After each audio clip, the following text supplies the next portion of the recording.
Recent developments indicate that the Philippine Navy, PN, is now increasingly likely to pursue the acquisition of 6 Abukuma-class destroyer escorts from Japan, clarifying earlier reports that suggested Manila was only eyeing 3 vessels instead of the previously rumored 6. The initial headlines triggered varied interpretations among defense analysts and naval observers, with some viewing the 3-ship figure as a scaling down of ambition. However, subsequent explanations reveal a more nuanced and strategic reality. During a recent congressional hearing, Philippine Navy leadership clarified that references to 3 ships did not constitute a reduction in overall acquisition goals. Rather, the figure reflected the possibility that Japan may only be able to release 3 vessels in the immediate term due to undisclosed circumstances. These factors may include the operational requirements of the Japan Maritime Self-Defense Force, JMSDF, internal fleet transition schedules, or broader regional security commitments that still require some Abukuma-class ships to remain in active service. In essence, the Philippine Navy's position remains consistent. It is prepared and interested in acquiring up to 6 Abukuma-class destroyer escorts, should Japan make them available. The mention of 3 ships represents a practical and flexible approach, accepting an initial batch if that is what Tokyo can currently provide, while leaving the door open for additional transfers once conditions permit.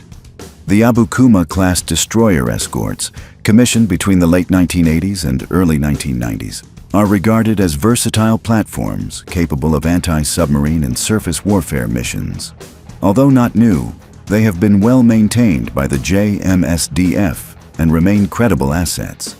For the Philippine Navy, the acquisition would significantly strengthen surface combatant capabilities, enhance maritime patrol operations, and improve deterrence posture, particularly in contested areas such as the West Philippine Sea.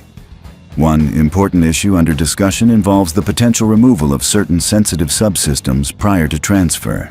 Japan's defense export regulations remain stringent, and advanced radar, fire control, or electronic warfare systems may not be included in their original configuration.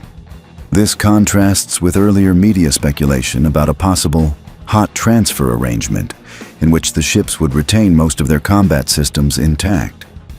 Negotiations are reportedly ongoing to determine what configuration would comply with Japanese legal requirements while still meeting Philippine operational needs. The Department of National Defense is expected to play a central coordinating role in finalizing the legal, technical, and diplomatic frameworks necessary for the transfer. Both Manila and Tokyo are understood to be carefully managing the process, given the strategic sensitivity of Japan's evolving defense export policy and the broader geopolitical context of the Indo-Pacific. Overall, the latest clarification suggests that the Philippine Navy has not reduced its ambitions. Instead, it is positioning itself to secure as many as 6 Abukuma-class destroyer escorts, beginning with a possible initial transfer of 3 units if immediate constraints persist.